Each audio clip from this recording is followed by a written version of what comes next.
안녕하십니까, 김주성입니다. 새벽에 읽는 성경 말씀 시작하겠습니다. 오늘 아침 읽을 말씀은 시편 76편입니다. 제목은 온유한 자를 구원하시려고. 주님께서 일어나시는 이유는 온유한 자들을 구원하시기 위함입니다. 모든 온유한 자를 구원하시려고 세상을 심판하러 일어나십니다. 온유한 자들을 어떻게 구원하시는지를 알고 싶으면 성경의 역사들에서 그 배경 내용들을 살펴볼 수 있습니다. 온유한 자를 구원하시기 위하여 주님께서 일어나실 때 어떤 일들이 있었는지를 성경 역사적 배경으로 살펴보면서 시편 76편의 노래를 읽어봅니다.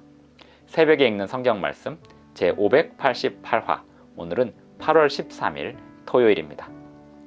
시편 76편 1절부터 12절까지 낭독합니다. 하나님은 유다에 알려지셨으며 그의 이름이 이스라엘에 크시도다. 그의 장막은 살렘에 있으며 그의 처소는 시온에 있도다. 거기에서 그가 화살과 방패와 칼과 전쟁을 없이 하셨도다. 셀라. 주는 약탈한 산에서 영화로우시며 존귀하시도다. 마음이 강한 자도 가진 것을 빼앗기고 잠에 빠질 것이며 장사들도 모두 그들에게 도움을 줄 손을 만날 수 없도다. 야곱의 하나님이여, 주께서 꾸짖으심에 병거와 말이 다 깊이 잠들었나이다. 주께서는 경외받을 이시니 주께서 한 번 노하실 때에 누가 주의 목전에 서리이까. 주께서 하늘에서 판결을 선포하심에 땅이 두려워 잠잠하였나니. 곧 하나님이 땅의 모든 온유한 자를 구원하시려고 심판하러 일어나신 때로다. 셀라. 진실로 사람의 노여움은 주를 찬송하게 될 것이요 그 남은 노여움은 주께서 금하시리이다. 너희는 여호와 너희 하나님께 서원하고 갚으라. 사방에 있는 모든 사람도 마땅히 경외할 이에게 예물을 드릴지로다.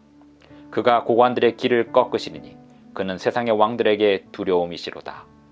시편 76편 1절부터 12절까지 낭독하였습니다.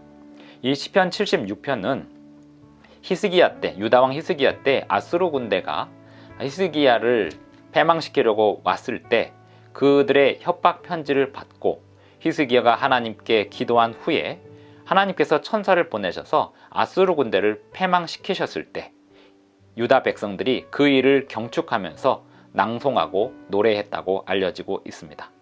하룻밤 사이에 여호와의 천사가 18만 5천 명의 아수르 군대를 잠들게 했습니다. 시편 76편에 보면 3절, 거기에서 그가 화살과 방패와 칼과 전쟁을 없이 하셨도다. 이 시는 히스기야 때 작성된 것이 아니고 남방 유다와 북방 이스라엘이 갈라지기 이전에 작성된 시인데, 그 시가 마치 히스기야 때를 예언한 것처럼 그렇게 히스기야 때 노래로 불리워졌습니다. 시편 76편 1절, 하나님은 유다에 알려지셨으며 그의 이름이 이스라엘에 크시도다. 그의 장막은 살렘에 있으며 그의 처소는 시온에 있도다. 거기에서 그가 화살과 방패와 칼과 전쟁을 없이 하셨도다. 화살과 칼과 방패와 전쟁을 없이 하셨도다. 무기력하게 만드실 수 있을 만큼 하나님은 전쟁에 능하신 여호와이십니다. 시편 46편 9절에도 비슷한 표현이 나옵니다. 시편 46편 9절, 그가 땅끝까지 전쟁을 쉬게 하시며 활을 꺾고 창을 끊으며 수레를 불사르시는도다.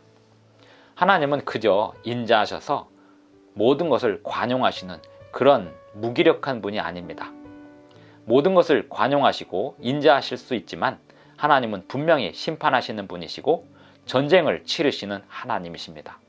하나님의 백성들을 위하여 하나님께서 일어나시면 심판을 바로바로 집행하실 수 있는 분이십니다. 주는 약탈한 산에서 영화로우시며, 시편 76편 4절, 주는 약탈한 산에서 영화로우시며 존귀하시도다. 마음이 강한 자도 가진 것을 빼앗기고 잠에 빠질 것이며 장사들도 모두 그들에게 도움을 줄 손을 만날 수 없도다. 그렇게 하실 수 있는 분이 많은 전쟁에서 침묵하실 때는 당신의 섭리가 있음을 우리는 알아야 합니다. 예수님께서 십자가에 달려 돌아가실 때 천사들을 통하여 예수님을 방어하고 보호할 수 있었지만 예수님께서 십자가에 달려 돌아가시는 그 일은 인류의 구원을 위하여 위대한 역사를 이루는 과정이었던 것입니다. 유다가 나중에 패망하게 되는데요. 바벨론에. 그렇게 패망하게 될 때 하나님께서 그 모든 전쟁의 과정을 지켜보고 계셨던 것은 유다를 구원하기 위한 또 다른 방법의 섭리였던 것입니다. 하나님은 우리가 분명히 알아야 될 것은 하나님은 전쟁에 능하신 분이시고 칼과 무기들을 모든 무기들을 온전히 잠재우실 수 있는 능력의 하나님이십니다. 6절 야곱의 하나님이여 주께서 꾸짖으심에 병거와 말이 다 깊이 잠들었나이다. 죽었다는 말을 이렇게 표현하는 것입니다. 8절 주께서 하늘에서 판결을 선포하심에 땅이 두려워 잠잠하였나니. 온 땅을 잠잠케 하실 수 있는 하나님을 우리는 섬기고 있는 것입니다. 우리는 그 하나님만을 찬양하고 그 하나님께 예물을 드려야 합니다. 11절 너희는 여호와 너희 하나님께 서원하고 갚으라. 사방에 있는 모든 사람도 마땅히 경외할 이에게 예물을 드릴지로다. 온 우주의 왕이시고 전쟁에 능하신 하나님 앞에 예물을 드리는 것은 성도의 마땅한 태도입니다. 우리의 온전한 11조를 하나님께 드리고 헌물을 하나님께 드림으로써 우리는 하나님께 경배를 드리는 것이 당연한 것입니다. 왜냐하면 하나님은 우리를 구원하시는 분이시고 오늘날도 우리를 지켜 보호하고 계시기 때문입니다. 우리를 구원하시는 모든 과정 속에서 우리는 주님의 뜻에 섭리에 따르는 것이 우리에게 안전한 길을 보장받을 수 있게 하는 것입니다. 9절 곧 하나님이 땅의 모든 온유한 자를 구원하시려고. 성경에 보면 온유한 자들에 대하여 여러 번 나옵니다. 모세는 지면의 모든 사람보다 온유함이 승하였다라고 말하고 있고요. 시편 37편에는 온유한 사람에게 땅이 약속되어 있습니다.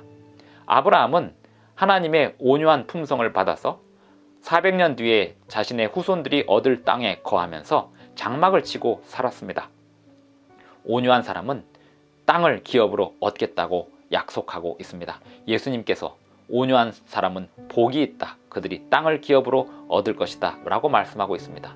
온유한 사람은 어떤 사람일까요? 하나님의 율법에 순종하는 사람입니다. 11절에 보시면 너희는 10절에 보시면 진실로 사람의 노여움은 주를 찬송하게 될 것이요 그 남은 노여움은 주께서 금하시리이다. 다니엘이 바벨론의 포로로 잡혀가서 살던 중에 그 바벨론이 멸망하고 페르시아 시대가 됐지만 다니엘은 새로운 제국에서 역시 또 관직을 얻어서 총리의 역할을 하고 있었습니다. 그러한 다니엘을 정적들이 제거하고자 흠을 찾으려 했지만 다니엘에게서 어떤 흠을 찾을 수가 없었습니다.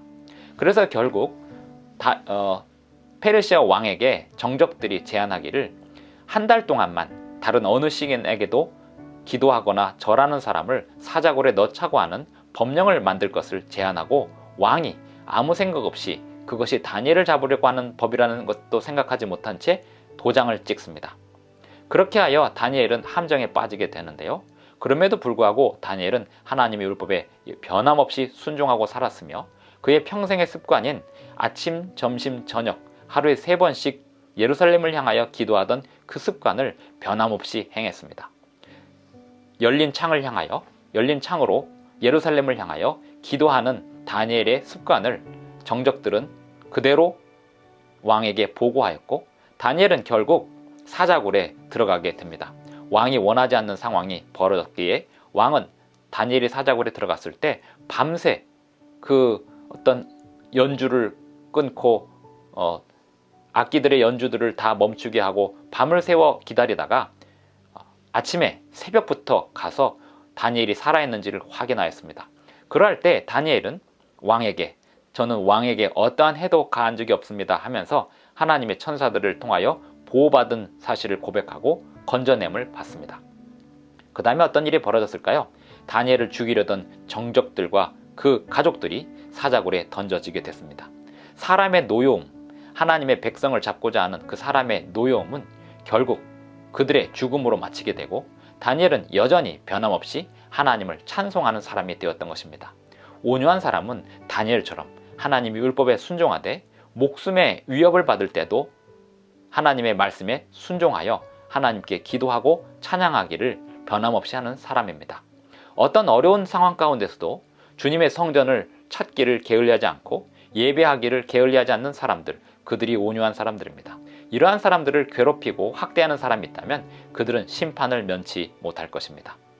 하나님의 백성들은 온유한 사람들입니다. 그들 스스로 원수들을 보복하지 않습니다. 하지만 하나님께 이 모든 상황을 전부 아뢰면서 이 세상에서 생길 수 있는 나쁜 감정들을 다 해소하며 온유하게 살아가는 사람들입니다. 하나님은 그 온유한 사람들을 구원하시려고 일어나실 것입니다. 오늘 아침, 오늘 우리의 생애도 주님의 온유한 품성을 물려받아서 이 세상에서 승리하는 삶이 되기를 함께 기도하시겠습니다. 하늘에 계신 우리 아버지, 오늘 우리에게 온유한 성품을 허락하여 주시옵소서. 하나님의 율법에 순종하는 굳건한 믿음 허락하여 주시옵소서. 또한 어떠한 위협에도 굴하지 않고 주님을 찾고 주님께 영광 돌리며 주님의 율법에 순종하는 백성으로 살아가게 하여 주시옵소서. 예수님의 이름으로 기도드리옵나이다. 아멘. 감사합니다. 오늘도 행복한 하루 되시기 바랍니다.